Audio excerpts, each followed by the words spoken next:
Shalom, it's Mark Regev here, and I'm with my co-host Ruthie Blum, and we're doing another episode of Israel Undiplomatic.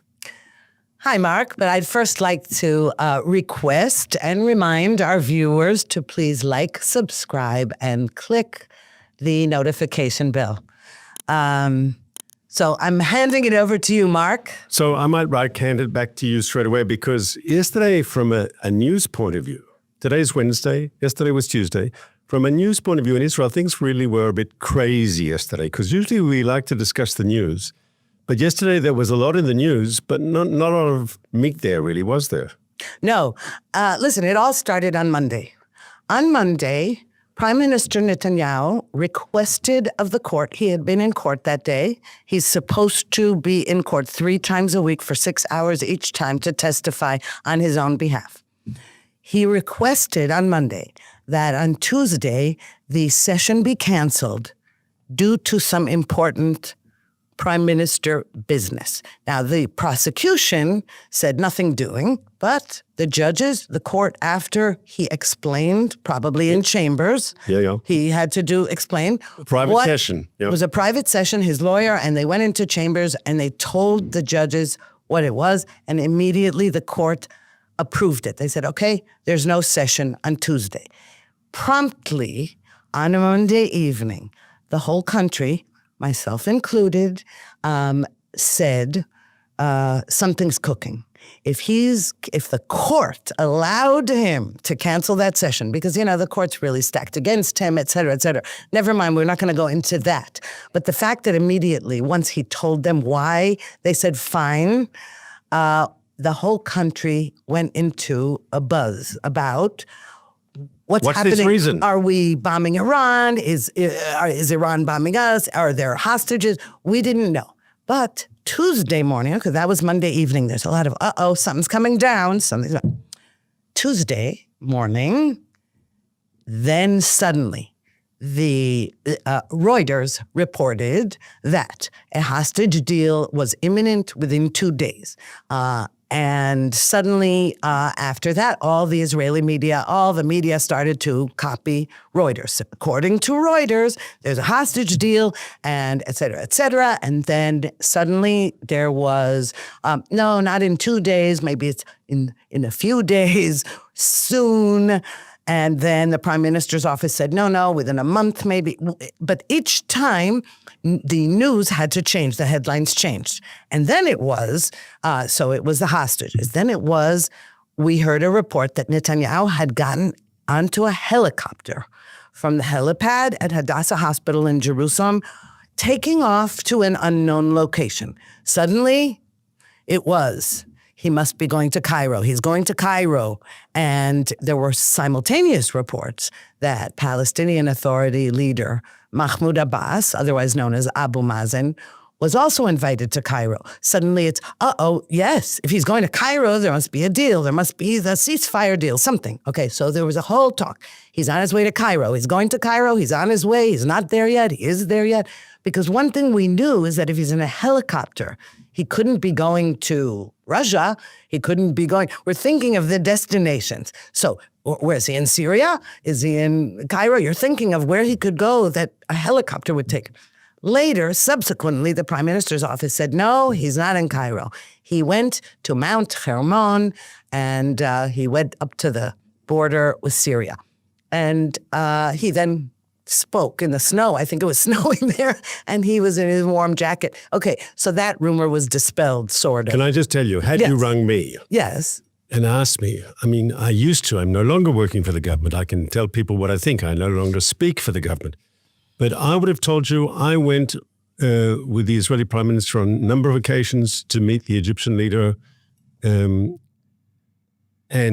always we went by plane and not by helicopter, just so you know. Oh, interesting. I never remember going by helicopter. Okay, so I did not know that, but I guess geographically we were thinking, or it had been reported in some news outlet.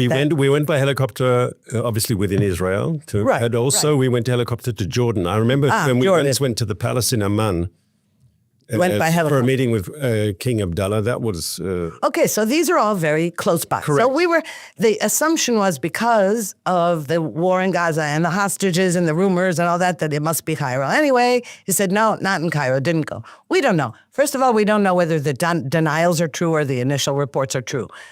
That's not the issue. Also, on Monday, a Houthi missile from Yemen was intercepted over central Israel. We were all in shelters. There were sirens, etc. So then the other rumor was, we're about to bomb Yemen. We're going to do a repeat of what we did several months ago when we bombed the port in Yemen because the Houthis, another Iranian proxy, are after us. And then so it went like this, just one thing after the other. And by the end of the day, and I have to say, I work at a news outlet, JNS, all day we had to keep changing the headlines, changing the sources, changing the reports, updating them, denials, not denials, etc. And I just would like to say, years ago, when the term fake news, I believe that Trump was the one who popularized that term, fake news came out, I would say that it is true that there is such a thing as fake news for political reasons, and there's fake news that has ill will behind it. But then there's the fake news that has no ill will, the fake news that comes of competition between other media outlets. And what happens is, there's a big story reported. If I don't report it, then nobody's going to read my publication and somebody else. So what happens is it's a game of telephone. The Washington Post reported that, Axios reported, then it's the Jerusalem Post reported that this, and JNS report, and it's a game of telephone, and it is not, in this particular case, it really is not political. It is just competition in the marketplace. And as a result, which is really awful, and I cannot stand it, is that nobody has time to wait and check. And why is that? Because of the internet. In the days when we had to put a paper to bed at night and go to press, you had 12 hours of work before, all day when this was happening. By the time you put the paper to bed, you knew more or less what that day's news was or was not. In the days of the internet, boom, boom, boom, boom. So, Can I say, first of all, I know because of my family members, and it was widely reported, there were the missile, and Tel Aviv was sent to the bomb shelters. yes, And while we in Modi'in, where I live, we didn't have that sort of event this week. We did have, unfortunately, a double tragedy. Modi'in's a small community where 100,000 people. It's a city in Israel, but it's not one of the largest cities in Israel. It's a middle-sized city. And yet we still had 2 soldiers killed in Gaza this week, both of them reservists, one in his mid-20s, one in his mid-30s. 40s, I think. No, 40. 30-something, I think he was. Oh, 35. Yeah. And they both lived in your neighborhoods. Yeah. They live in... It was really tragic. 2 funerals. 2 funerals, and they were not killed by enemy fire. They were killed in a house collapsing. Apparently a lot of the houses, a lot of the buildings in Gaza have been damaged because of explosions, and they went into, and it fell on them, and they were killed. Other people were injured in it. But why do I raise this issue? Obviously, it's very sad that the 2 soldiers were killed in Gaza.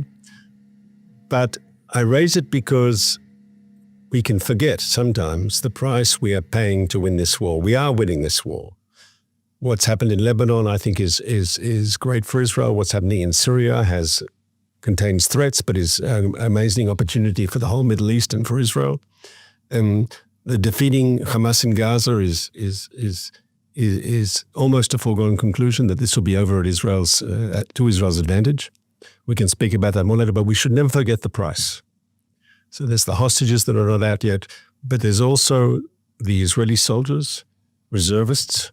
And let's be clear, it's not, when you're called up for reserve duty, it's not that difficult in Israel, right, to get out of it. You can claim all sorts of psychological problems or family problems, and yet reservist after reservist, including your son, goes back, and son-in-law, goes back to serve their country because they believe that that's their duty, that that's their obligation. They feel morally responsible to the country, to their unit, to their friends in their unit.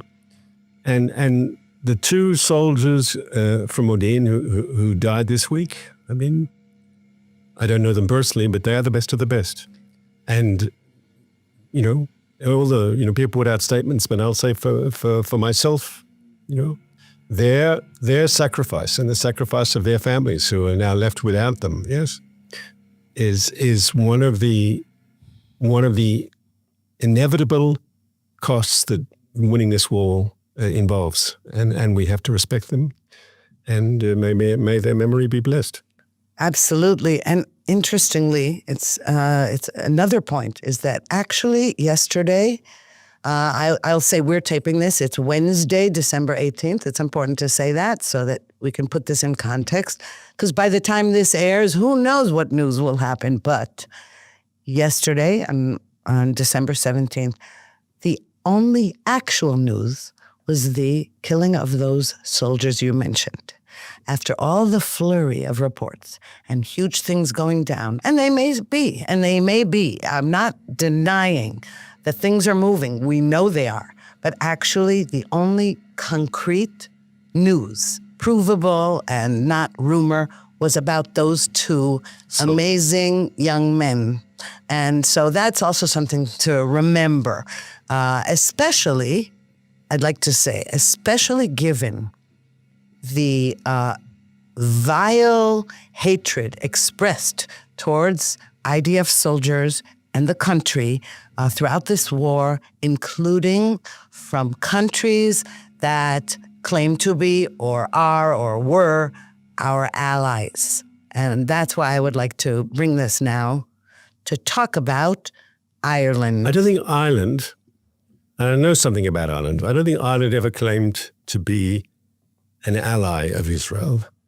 They might, and their government claims not to be anti-Israel, yes, but the Irish, and I want to reiterate, I'm no longer speaking for the government, so I can speak my mind. The Irish have been terrible. And they sort of preach to Israel about international law and human rights, like they have some sort of moral authority, moral superiority. And yet you just have to look a little bit at Ireland's history, and they have no right whatsoever to preach to us, with this sort of moral superiority. Do you know that during the Second World War, when 6 million Jews were being butchered by the Nazis, the Irish were of course neutral. So there were other neutral countries. Sweden was neutral, Switzerland was neutral, but the Irish were neutral. But what those other neutral countries did, and what they didn't do and what Ireland did, is after Hitler commits suicide in his bunker in 1945, which basically ends the Second World War in Europe, the Irish Prime Minister, though his advisors tell him not to do it, even De Valera, he goes to the Nazi embassy in Dublin, because they're neutral, there's a Nazi embassy, and he signs the condolence book. The Irish have never, ever apologized for that.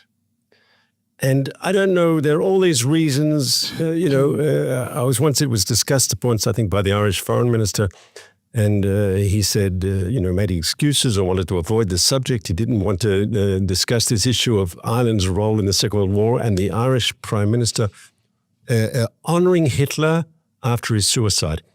There were many neutral countries during the Second World War, especially, let's say, Latin America. But in the last year, by January 1945, they knew who was going to win, and they all jumped on the Allied bandwagon. Ireland didn't do that.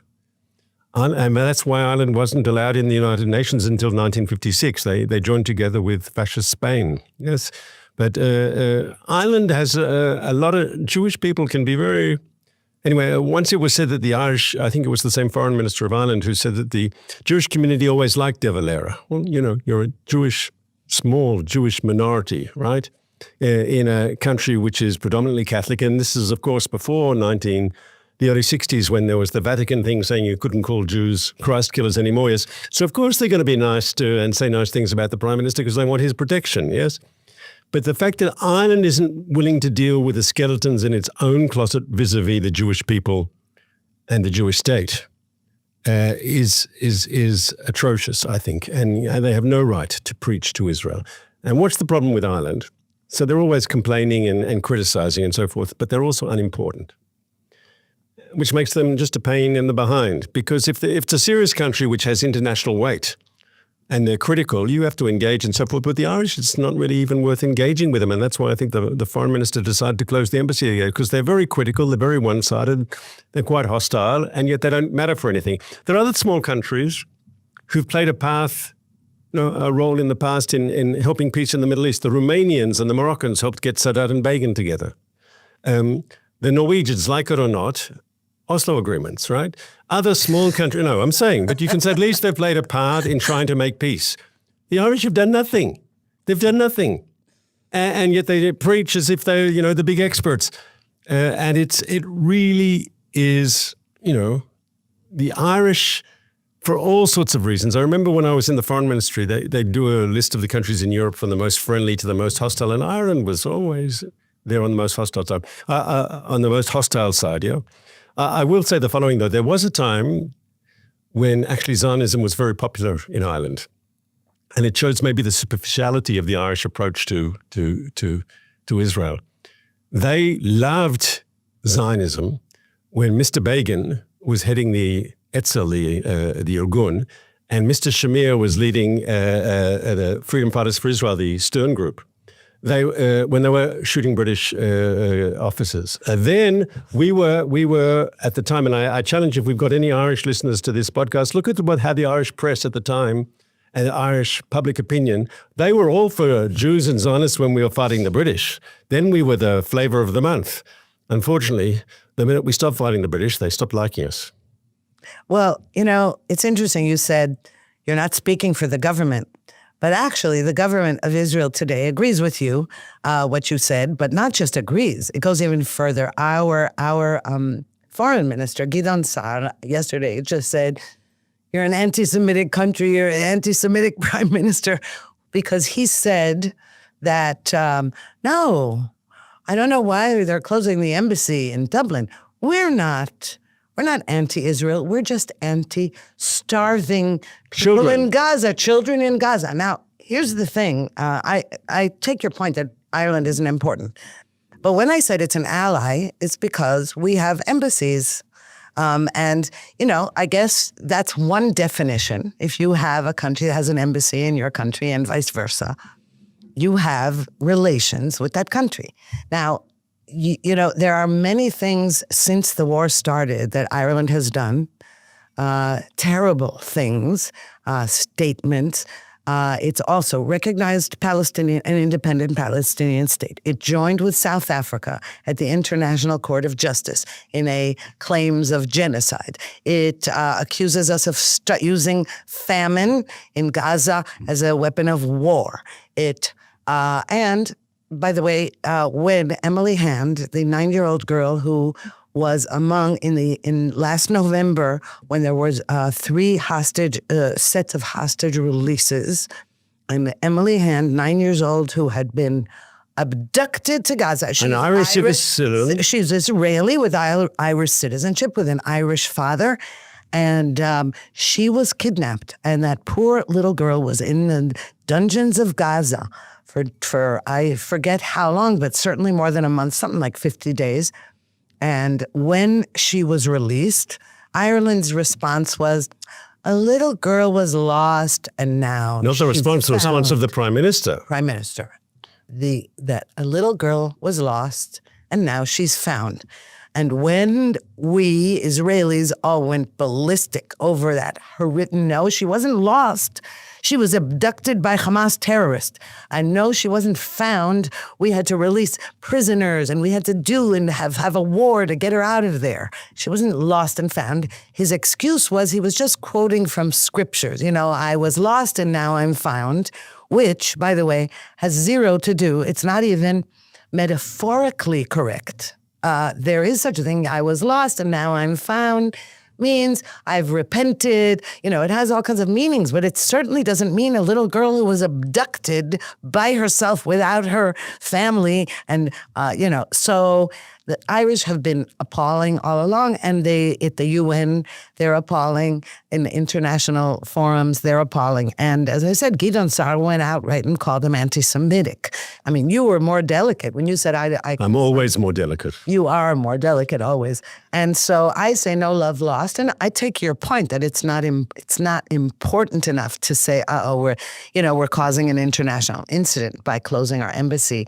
And we heard Israelis who live in Ireland expressing concern, and Jews. There are also Israelis who left Israel and live in Ireland. The only thing I could say good about it, and I haven't visited Ireland, so I'm just taking it on everyone's word, is that it is stunningly beautiful. I've been there. It is beautiful. And the people are very friendly. But they're just, I think they've got to be in their bonnet with Israel. And you know what is especially sad about Ireland? Like in Spain and in Belgium, you can say in a different political constellation, the government could theoretically be more pro-Israel. Okay? There could be a change. Democratic countries, there are elections. In Ireland, there's no probability for a change. In fact, if there's a political change, Sinn Féin, which is, I think, currently in opposition, it becomes much worse. And so the head of Sinn Féin, I don't know if it's still the case, but at least a few months ago, the head of the Sinn Féin party, which was predicted to do well, I don't know, her Twitter, I should say X banner was a Palestinian flag, not an Irish flag, a Palestinian flag. And so with Ireland, it could only get even worse in many ways. And I think Israel is in a situation, what is really, ultimately it has to be thought about, right? Israel is talking to a bunch of Arab countries. We could well, and we could talk about this in a moment, we could well improve our relationship with Saudi Arabia. We've got peace with Egypt, with Jordan, with countries in the Gulf, the Abraham Accords. Most of those Arab countries detest Hamas and are very happy to see Israel destroy Hamas. And you could probably get more people, right, at an anti-Israel demonstration in Dublin than you could in many Arab capitals. And that's the truth. For sure. The only trouble with what you just said is that it is correct. We do have peace treaties with some of these countries, and we did have the Abraham Accords for sure.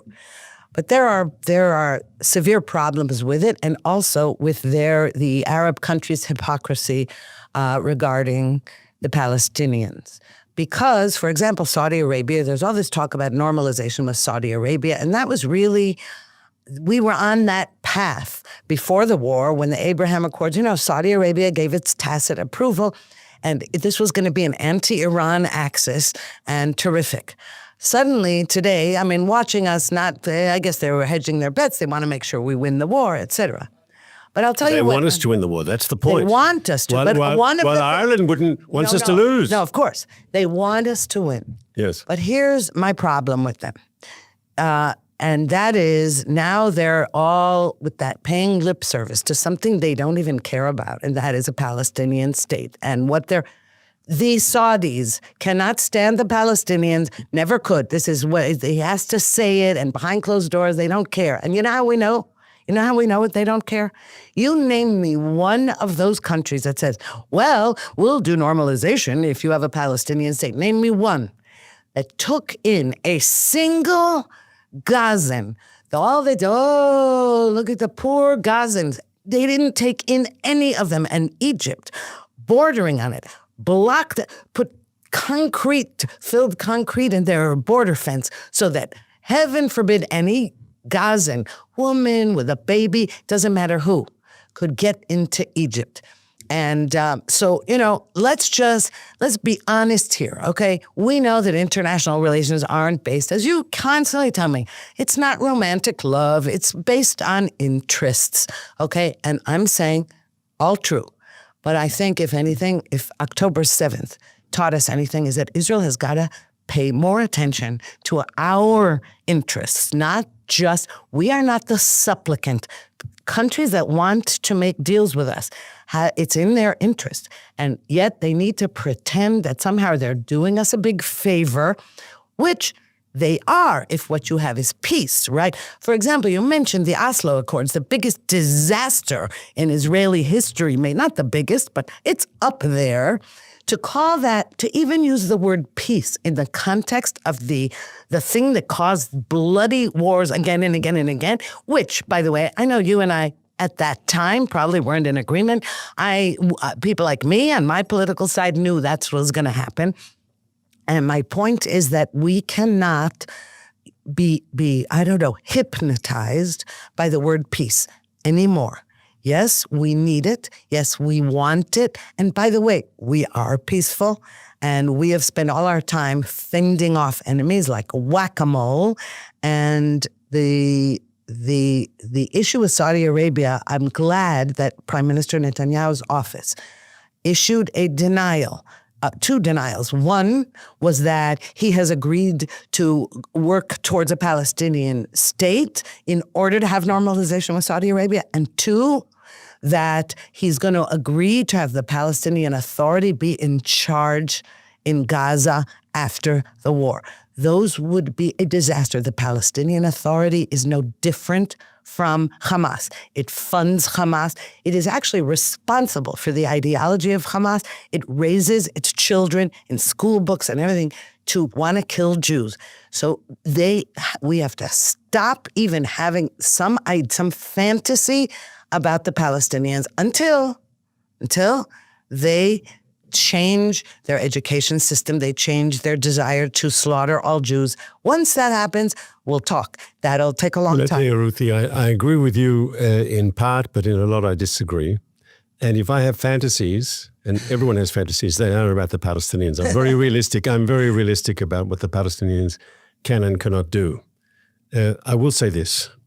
You are right when you say the Arab countries no longer will let the Palestinian issue dictate their foreign policies. You could say for a period of time, the Arabs said, we're not going to, we'll subordinate our own national interests as Arab countries to the cause of the Palestinians, and we won't have ties with Israel because of the Palestinians. And the Palestinians basically had a veto on Arab relations with Israel.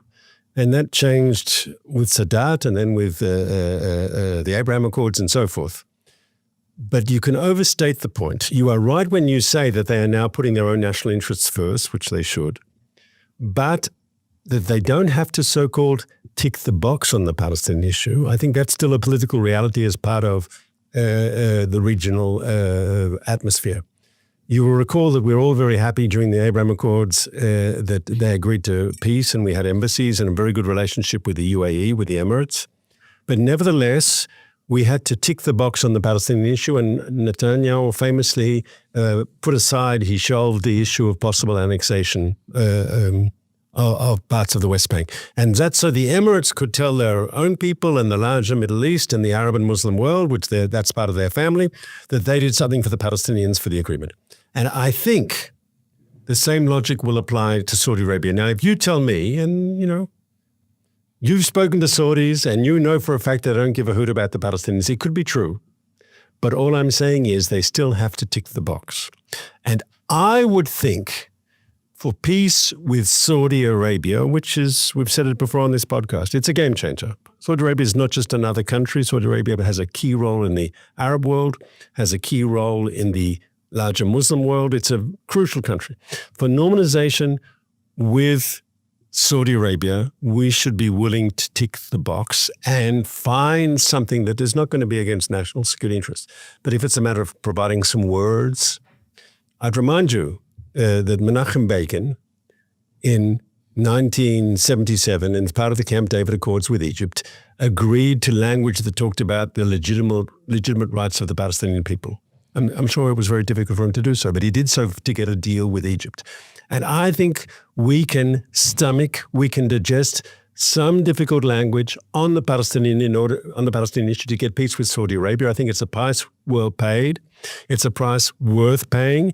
And it's my understanding that that's all we need to do. We need to tick the box. No one's talking about Israeli withdrawal. No one's talking about an establishment of a Palestinian state any time in the future. If you have some amorphous language, which is the diplomatic price, like Begin gave in 1977 for the deal with Egypt, is that not worth doing?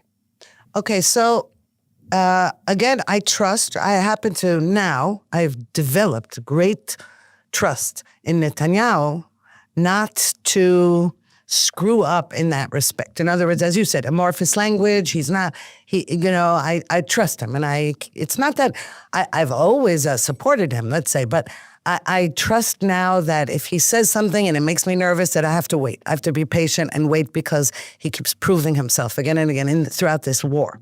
So that doesn't bother me.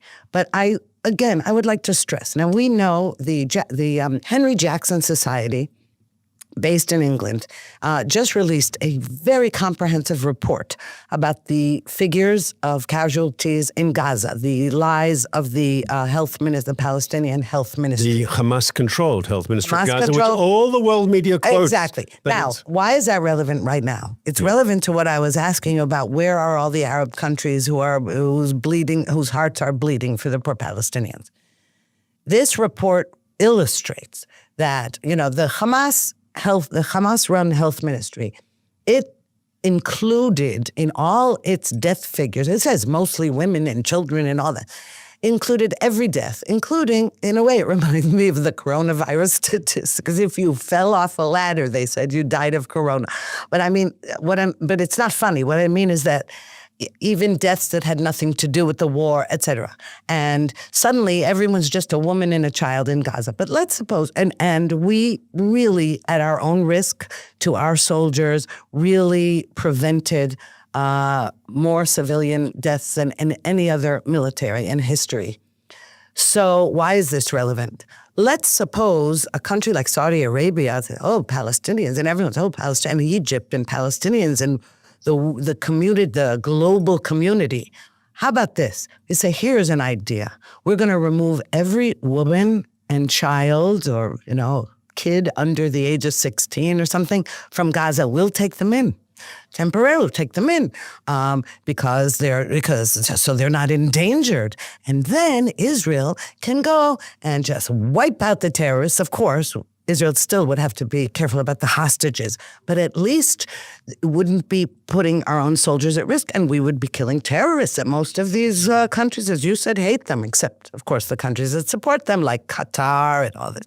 My point is, not an offer, not a word, all they would have had to do is say, okay, let's evacuate women and children. By the way, that's a common thing in wartime in history, right? Evacuating women and children from war. Right, it's not just common. Look, up until now, you've had this terrible civil war in Syria, correct? Mm-hmm. And there are literally, both in Turkey and in northern Jordan, there are refugee camps with hundreds of thousands, I think actually millions of Syrians who've been displaced from the conflict. If the Arab world had been willing to accept people to be temporarily dislocated and in refugee camps run by the United Nations in, let's say, Jordan or Egypt or something, we wouldn't have we've had a fraction of the civilian casualties that unfortunately would Right, but guess what? Jordan doesn't want another Palestinian in its territory because the king of Jordan is worried about his monarchy because the Palestinians could easily overthrow it. There's a lot of as they tried to do in 1970. Then let's talk about Egypt. Egypt doesn't want anyone who even smells of Hamas near it because that's Muslim Brotherhood. They don't want any Palestinians. Now, Saudi Arabia, talk about Saudi Arabia and the Gulf states. They're very, very rich.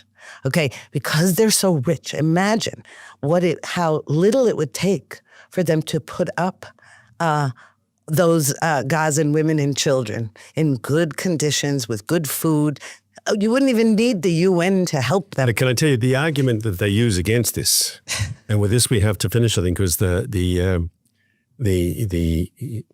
time is running out.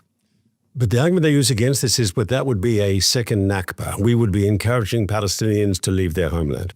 Why is that a ridiculous argument? Because I know from my time in government, people would come to me and, either a foreign government through their embassy in Israel or a press group would say, we have these Palestinians who work for us or we're connected to. Please help us get them out. And of course, we would always, when we could, help facilitate people to leave. But the same people who are trying to get people out are saying you can't, right? The idea is that people who want to leave should be allowed to leave. and the Palestinians, only Palestinians without how do we say protector in English? Without connections, clout and without connection. connections to a foreign government or a foreign company or a foreign press room. They're the ones that have to stay, and all the Palestinians, Gazans with connections, they're all right to leave. What's going on here? But on that note of cynicism, I say goodbye until we meet again next week, Ruthie. Can't wait. Looking forward to it, Mark.